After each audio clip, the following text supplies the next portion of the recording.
Hi everybody, David Fogel back with you, CEO of the Symphonina Foundation, back with another Symphonina Foundation podcast, and I'm joined today by Spanish guitarist, classical guitarist, multi-Emmy winning guitarist, Russ Hewitt. Russ, how are you? I'm good, man. Thank you for having me on. Oh, it's my pleasure. I got to meet you, I think, for the first time actually in person last year.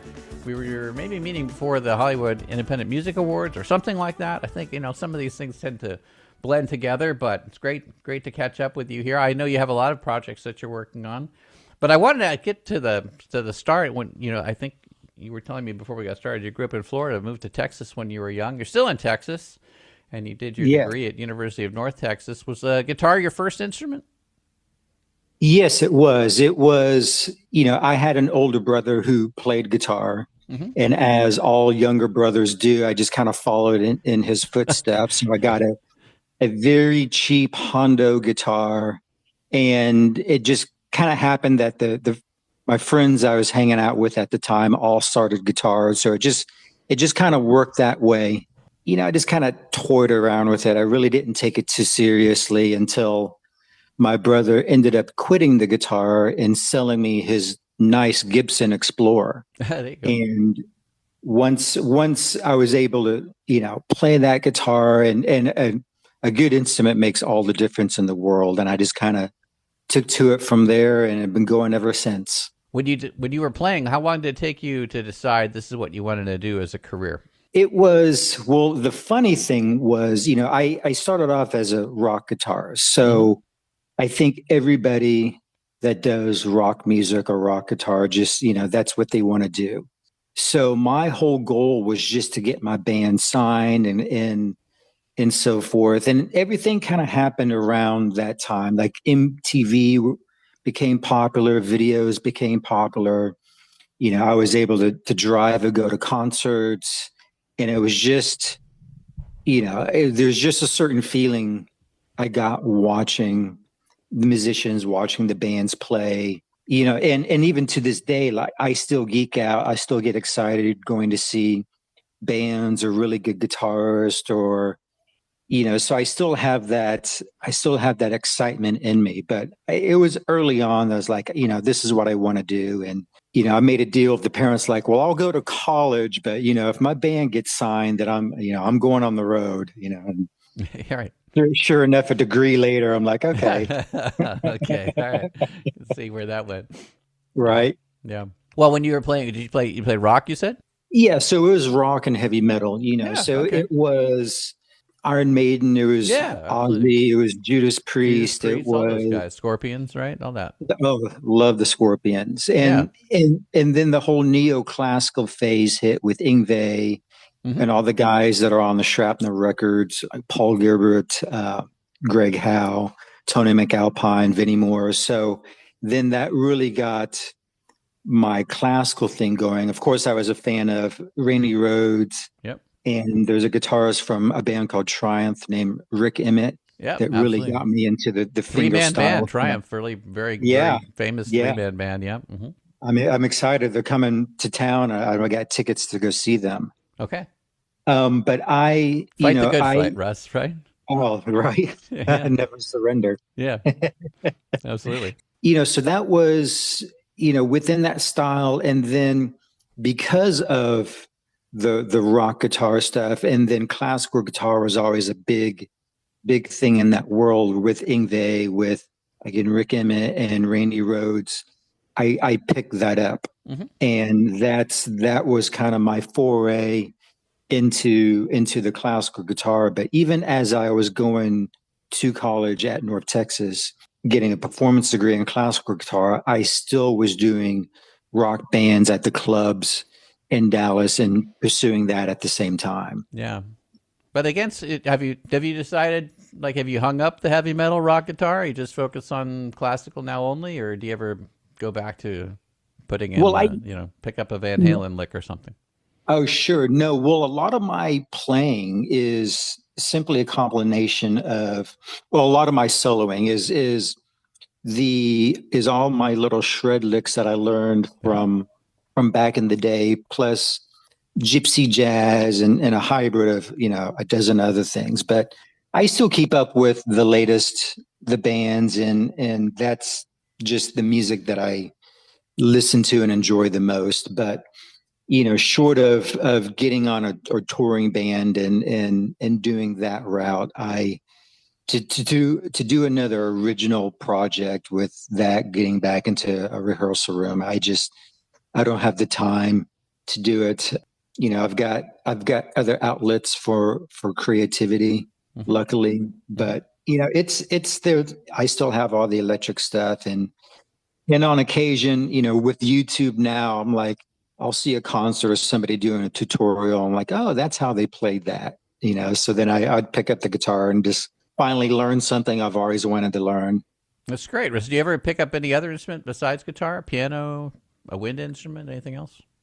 Definitely. I mean, anything with a string, I can kind of fake it. I've got a whole wall of exotic instruments that I've got either in my travels or I would get them at NAMM. And, if it's a string with a fret or even no frets, and I'd hear it and go, well, this would work, either sonically, it would fit in a spot or fit in a hole on a recording. So I've got a whole wall of exotic things that, I'll just fiddle around with, but definitely nothing, no brass or woodwinds.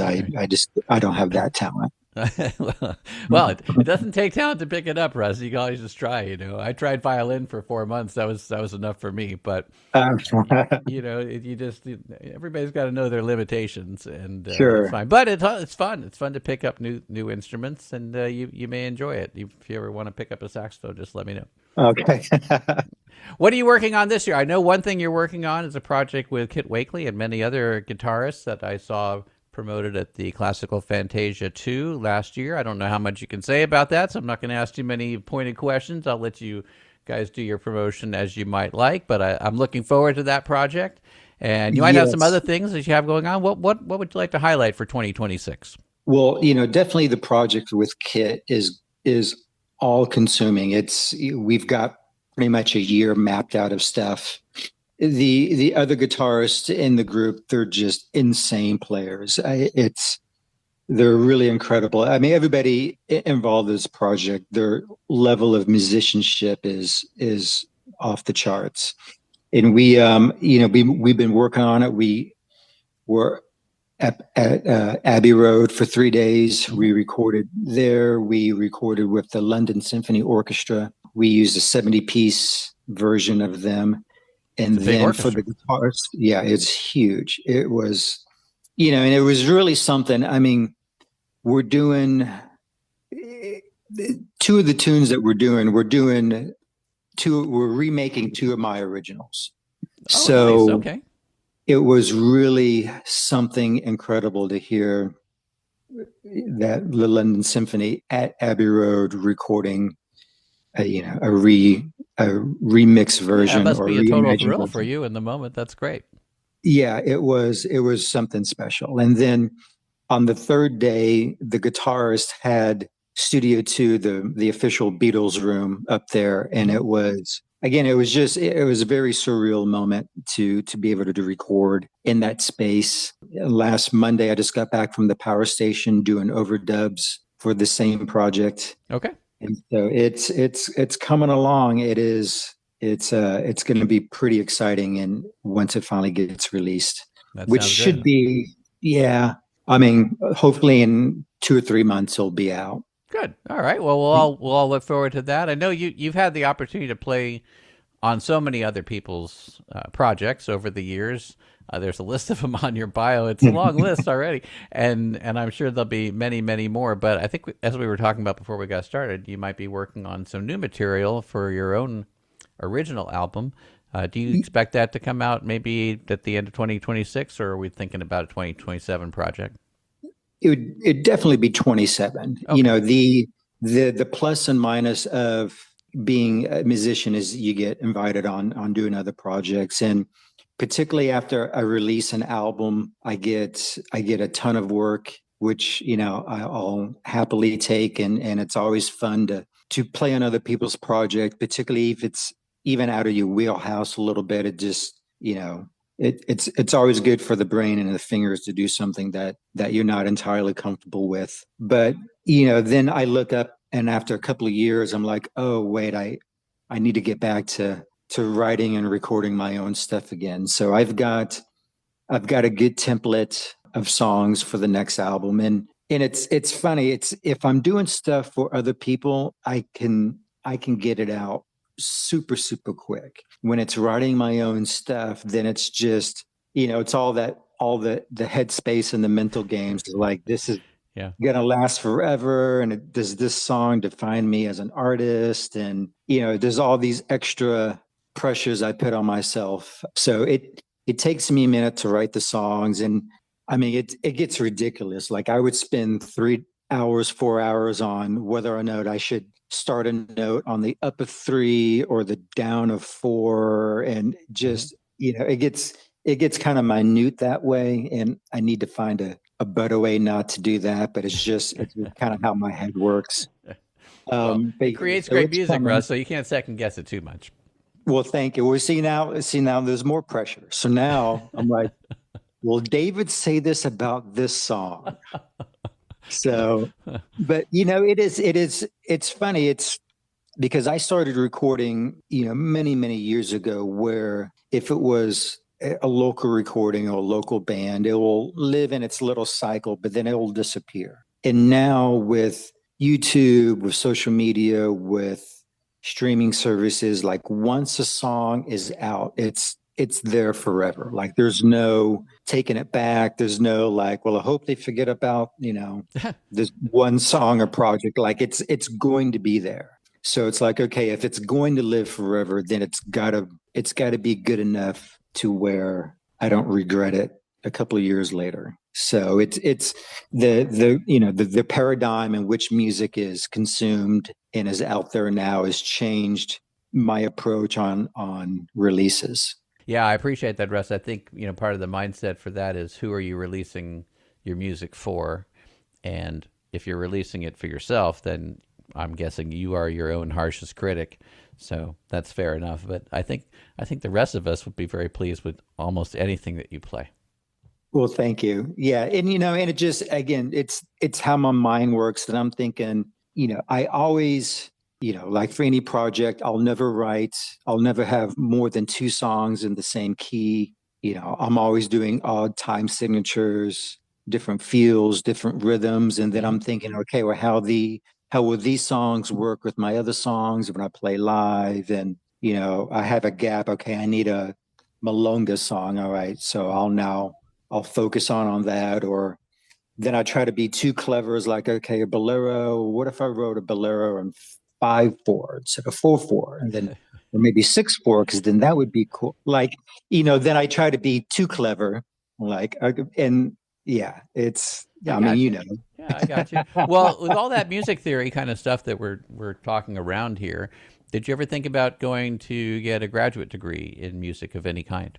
When I graduated, so I graduated with a performance degree, and I think at that moment my brain was just so fried, um, that I couldn't do anymore. And now the years pass, it's real interesting. I just saw this the other day. You take someone like Jimi Hendrix and you take someone like Alan Holdsworth, right? Hmm. And you would think Hendrix was just this street player that figured things out as he went, and Alan was some great, like Pat Martino, like some great theory, ex, you know, extended, super Locrian sharp two kind of guy. And it was just the opposite. Hendrix was new music theory, and Alan didn't. Interesting. And it was, yeah, I was like, huh. So a lot of the great songs and musicians that I admire, the running joke is, if you want to learn jazz, you study Wes Montgomery. And then the joke is, well, then who did Wes Montgomery study? Yeah.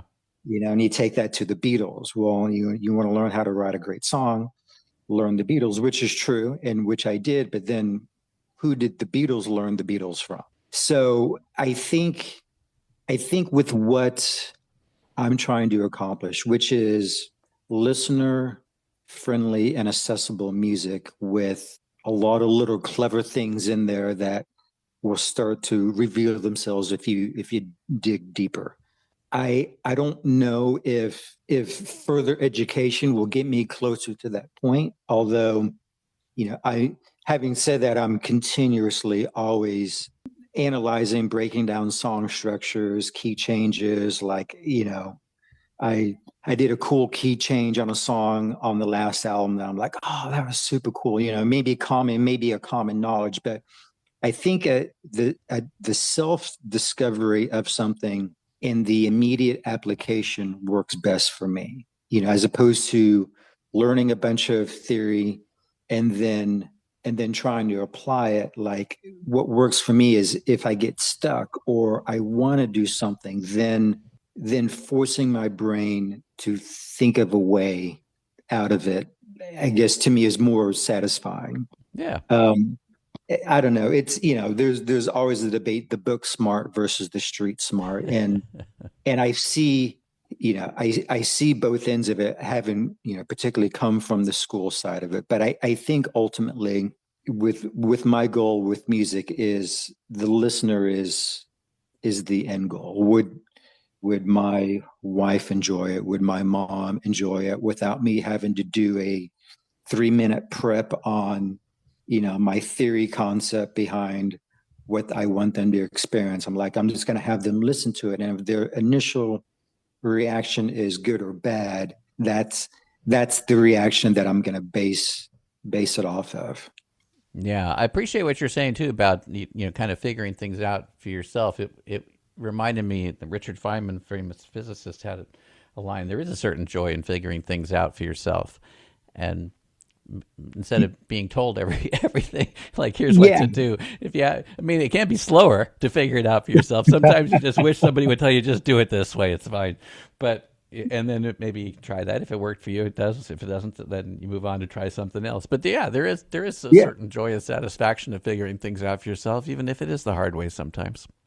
Yeah. There is the mental aspect of it. There is the immense joy in that. And I want to, with AI now and everything that it can do, I don't want to lose my mental capacity to just create out of air, because I've seen it and I've used it, AI, for a couple of projects on just a singer-songwriter, and it's amazing, and it's only going to be more amazing. But I don't want to get comfortable. It's like everyone has a calculator on their phone. Like, I don't want to lose that mental capacity to create. And then there are happy accidents. There are stuff that I create. It's like, oh, well, I didn't realize I was in Lydian mode, and then I went to the blah blah blah, or I did the parallel minor of this chord. Like, there's just stuff that your ear will take you there. So there's it's, and of course you talk to me next year and I could completely change my philosophy. But I think with creating music, and this would go for any musician, like, I'm the only one that can sound like me. If I have AI or somebody else do the thinking for me, I'm going to lose what makes me me. Yeah. Well, the value of art to me is the humanity it communicates to others and that allows us to express ourselves. And as you know, I've worked in artificial intelligence for 40 years now. My dad was a pioneer in AI back in the 60s and all that. But when it comes to AI and music, I don't do any of it. So, I think the focus on humanity in the arts is very important. Yeah, I had no idea about your dad. That's incredible. So you would have seen, you would have seen it from the ground up on everything. Yeah, I started my first, not to make the show about me, Russ, but I did my first paper probably 1985. It was a conference paper I think I did with my dad on simulating evolution on computers for creating solutions. We don't want to create problems, create solutions to problems that we didn't know how to solve otherwise.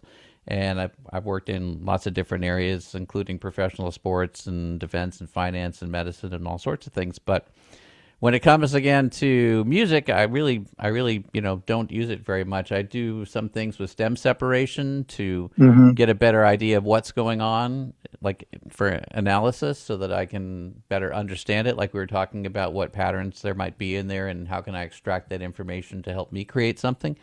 Hmm. But otherwise, I don't really have any desire to use it to create music, because I want to create music and I want to encourage other people to create music. Yeah, I mean that's the key, and it could be an age thing too. Like, if you're older, you're gonna want to use your brain. I imagine if you're younger and if you grew up in that world, it's nothing.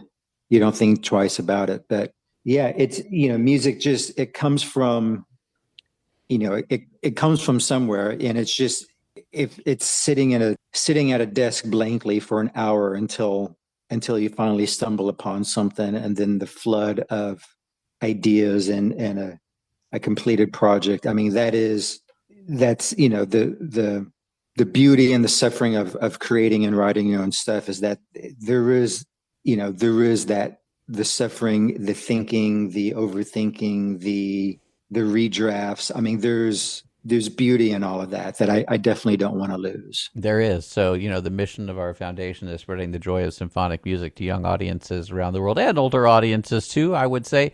And I think part of that joy is not really the suffering part, but, in a way, it can be for the composer, for the creator. It's when you're done and you've done that suffering, you can take some satisfaction in the overall product. So, Yeah, absolutely. yeah, yeah. What advice would you give for young artists coming up now, that you might reflect on your own career at this point, and just general advice? Yeah, I usually get asked this question, and Hmm. the answers varied over the years, and kind of now at this point, I've been doing it so long, and thinking what I would say now would be, a lot of people, like for me personally, I do music because I have to do music. I've got something in my head. I've got something I want to express. It's something that I feel compelled to do, not because I think it would be neat, or that's something that I just would want to do. I've got something inside that I need to get out. And I think, I mean, music and the music path is a tough one, and it's definitely not for everybody. And if you choose the path, choose it because you have to do it, not because you think it'd be, again, be fun or be neat, or you know um do it do it because you have to, not because you want to. Well, that some of us are compelled to do things in life, whatever it might be, and music can certainly be one of them. And it's easy to question yourself on any path that you take, isn't it? Really, any path. Yeah, no, that is, yeah, and I've seen it. I've seen, because I've come up with dozens of friends who are musicians that are doing bands that did the classical guitar thing, that they just didn't hang on long enough.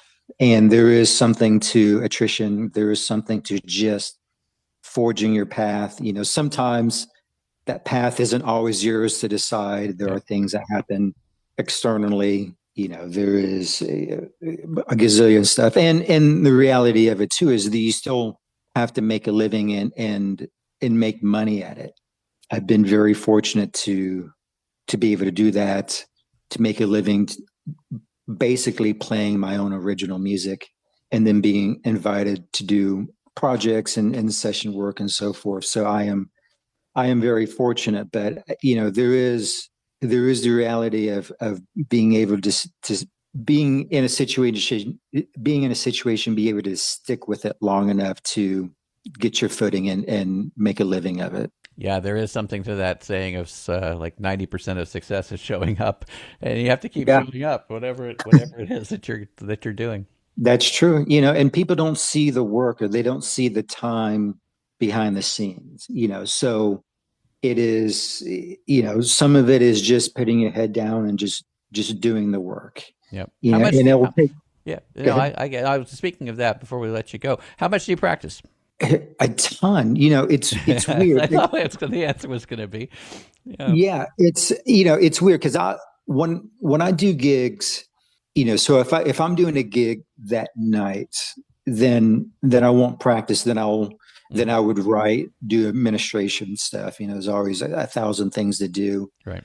But like I said, I still love to learn things. I've got gigs and gigs of lessons to get to videos to watch, to pick and pull from things that I can apply to my own playing. Picking stuff. There's always something to do. There's always something to learn, and I think that's what really had benefited me, is because I do get excited on seeing a great guitar player or a lick that would actually work with my style, or hearing a song that's in a funky mode or time signature and go, I wonder if I blah, blah, blah, so the guitar is always in my hand. Plus, doing the session stuff, doing the thing with Kit, I'm learning a ton of music. It's drawn me back to my fingerstyle and classical days, which I haven't done strictly in many, many years. It's always the rumba stuff or the Raschiato stuff with the pick, and with Kit's project, I'm back to my fingers strictly. Mm-hmm. So I've been woodshedding, getting my classical chops back. Mm-hmm. I get a ton of stuff that I'm doing in between everything else, just to satisfy the guitar geek in myself. So, I wake up, the fingers are a little stiff. It takes a minute to kind of get everything going and so forth. Yeah. But there are some phenomenal, John McLaughlin, he's in his 80s. He's still incredible. Mm-hmm. Al Di Meola, even with the heart attack, he's back. He's playing, Jorge Struns from Struns and Farrar, or even Farrar. They're, 70s and 80s, and they're still playing is incredible. So, it's definitely one of those use it or lose it kind of deals. And I see them as an inspiration. And if I could just keep playing and practicing, it doesn't go away. Now, I may not have the fastball I had when I was 21, but it'd be fast enough. So yeah, every day the instrument is in my hand in some form or fashion. Well, if I can plant a seed, if that seed hasn't already been planted, maybe at some point you might think about writing the first Symphonina for guitar and orchestra. Yeah, that would be. I'm a fan of the project, and I've heard the stuff, obviously via through the Grammy world, and it's cool. What you're doing is very cool, and it's an honor and a pleasure to be invited on here to talk to you. And yeah, I definitely see us doing something in the future together. Great. We'll figure it out. Russ, if people want to get in touch with you, what's the best way to do that? You can find me anywhere. The website is Russ Hewitt Music. The Instagram is Russ Hewitt Music. I'm on Facebook. I'm obviously on all the socials and the streaming stuff. But yeah, just find me, russhewittmusic.com. Well, Russ, we're going to listen to some more of your fantastic guitar work on the way out here. We wish you all the best of success with your project with Kit and everybody else this year, and what you're working on for yourself in the future as well.